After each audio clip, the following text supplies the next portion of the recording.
যেহেতু কুরবানি একেবারে আমাদের সন্নিকটে, সো এই কুরবানি নিয়ে আমাদের মধ্যে অনেক ধরনের প্রশ্ন রয়েছে। খুব বেশি যে প্রশ্নটি করা হয়েছে সেটি হচ্ছে জানতে চাওয়া হয়েছে 7 ভাগে কুরবানি করা যাবে কিনা।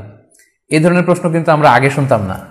রিসেন্টলি কিছু কিছু স্কলারদের আলোচনা বা এতে করে লোকজন হয়তো বিভ্রান্তিতে ভোগেন কিংবা একটা ধোঁয়াশা তৈরি হয়, ফলে এই প্রশ্নটি করা হচ্ছে। আমরা আবহমান কাল থেকে আমাদের প্রিয় মাতৃভূমি বাংলাদেশে হয়তো ছাগল কুরবানি দিয়েছি অথবা গরু কুরবানি দিয়েছি সর্বোচ্চ 7 ভাগে। সো এটা আমাদের সবার কাছে জানা ছিল, এ নিয়ে আগে সংশয় ছিল না। ইদানিংকালে অনেকের মধ্যে এই বিষয়ে সংশয় জেগেছে। কেউ কেউ বলে থাকেন যে ভাগে যদি কুরবানি দেওয়া হয় 7 জনে মিলে গরুতে বা মহিষে বা উটে, এই ভাগে কুরবানি হবে না, এটা অনেকে বলে থাকেন। এই কথাটি আসলে ঠিক নয়। আপনি যদি ভাগে কুরবানি দিতে চান এটি জায়েজ আছে, এবং একটি উটে বা মহিষে বা গরুতে আপনি সর্বোচ্চ 7টি ভাগে কুরবানি দিতে পারবেন ইনশাআল্লাহ। এ ব্যাপারে সহিহ মুসলিমের একটি হাদিসকে আমরা এখানে উল্লেখ করতে চাই। সাইয়েদনা জাবের রাদিয়াল্লাহু তাআলা আনহু থেকে বর্ণিত, তিনি বলেন, ক্বালা হাজাজনা মা রাসূলিল্লাহি সাল্লাল্লাহু আলাইহি ওয়াসাল্লাম, আমরা আল্লাহ রাসূল সাল্লাল্লাহু আলাইহি ওয়াসাল্লামের সাথে হজ করেছি। ফানাহারনাল বাঈরা আন সাবআ, সেখানে আমরা উট কুরবানি দিয়েছি 7 জনের পক্ষ থেকে। ওয়াল বাকারাতা আন সাবআ, আর আমরা সেখানে গরু কুরবানি দিয়েছি 7 জনের পক্ষ থেকে। খুব সুস্পষ্ট, একটি উটে ওনারা 7 জন অংশগ্রহণ করতেন, একটি গরুতে 7 জন অংশগ্রহণ করতেন।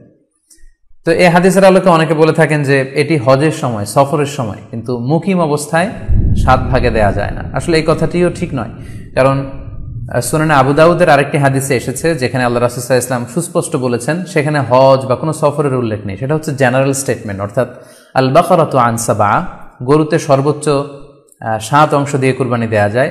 ওয়াল জাযুরু আন সাবআ, আর উটের ক্ষেত্রেও সর্বোচ্চ 7 অংশ দিয়ে কুরবানি দেয়া যায়। তো এই হাদিস, দ্বিতীয় যে হাদিসটি উল্লেখ করলাম, এটা হচ্ছে জেনারেল স্টেটমেন্ট। সেখানে সফর মুকিম কোনো কথা বলা হয়নি। ইন জেনারেলি বলা হয়েছে যে উটে 7 ভাগ দেয়া যায়, গরুতে 7 ভাগ দেয়া যায়। সো আমরা যারা ভাগে কুরবানি দিচ্ছি 7 জন মিলে একটি গরু, আপনারা নিঃসন্দেহে সানন্দ চিত্তে নিশ্চিন্তে কুরবানি দিতে পারেন। সহিহ হাদিসের আলোকে এটি সাব্যস্ত, এতে কোনো সমস্যা নেই ইনশাল্লাহ। তবে ভাগে কুরবানিতে কিংবা যৌথ কুরবানিতে কয়েকটি বিষয় আমাদেরকে খেয়াল রাখতে হবে। নাম্বার 1 হচ্ছে নিয়ত। আপনাদের ইন্টেনশনটা ক্লিয়ার হতে হবে।